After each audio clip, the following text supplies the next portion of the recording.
आस्था का प्रचंड समागम, अमृत स्नान का अद्भुत नजारा, लाखों करोड़ों लोगों को एक साथ डुबकी लगाते हुए इस वक्त पृथ्वी के बस एक ही कोने पर देखने को मिल रहा है और वो है प्रयागराज। संगम नगरी प्रयागराज में पूरी भव्यता के साथ महाकुंभ का आगाज हो चुका है। संगम तट पर महीने भर पहले से ही दूधिया लाइट में बड़े बड़े तंबू, नागा साधुओं का रेला, चीलम सुलगाते बाबा और कदम कदम पर पुलिस की तैनाती है। कुंभ को दुनिया के सबसे महत्वपूर्ण सांस्कृतिक और धार्मिक मेले में से एक माना जाता है। महाकुंभ का आयोजन प्रत्येक 12 सालों के अंतराल पर हरिद्वार, प्रयागराज, उज्जैन और नासिक में होता है और इनमें प्रयागराज में लगने वाला महाकुंभ सबसे भव्य होता है। हर 12 साल में आयोजित होने वाला यह मेला न केवल एक धार्मिक आयोजन है, बल्कि भारत की पौराणिक परंपराओं और आध्यात्मिक विरासत का उत्सव है। प्रयागराज जहां 3 नदियों गंगा, यमुना और अदृश्य सरस्वती का संगम होता है।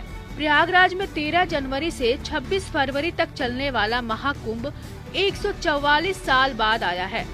महाकुंभ से जुड़ी पौराणिक कथा के अनुसार जब देवताओं और असुरों के बीच समुद्र मंथन हुआ था, तब समुद्र मंथन के दौरान भगवान धन्वंतरी अमृत कुंभ यानी कलश लेकर प्रकट हुए। देवताओं के संकेत पर इंद्रपुत्र जयंत अमृत से भरा कलश लेकर बड़े भागने लगे और असुर जयंत के पीछे भागने लगे। अमृत कलश की प्राप्ति के लिए देवताओं और दैत्यों के बीच 12 दिन तक भयंकर युद्ध हुआ। माना जाता है कि देवताओं का एक दिन मनुष्य के 12 सालों के बराबर होता है।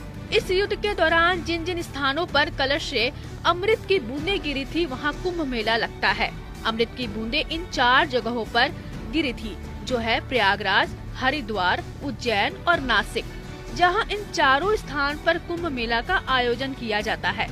मान्यता है कि महाकुंभ में स्नान करने से मनुष्य के सभी पाप धुल जाते हैं। इतना ही नहीं, कुंभ में स्नान करने से मोक्ष की प्राप्ति भी होती है। इसके अलावा कुंभ मेला आध्यात्मिक ज्ञान, सांस्कृतिक आदान प्रदान और सामाजिक समरसता का भी प्रतीक माना जाता है। लोग आध्यात्मिक ज्ञान और मानसिक शांति के लिए भी कुंभ मेला में आते हैं। बता दें कि महाकुंभ में नागा साधु से लेकर अन्य अलग अलग बड़े बड़े संत पधारते हैं, जिनका आशीर्वाद लेने के लिए श्रद्धालु दूर दूर से कुंभ मेला में शामिल होने आते हैं।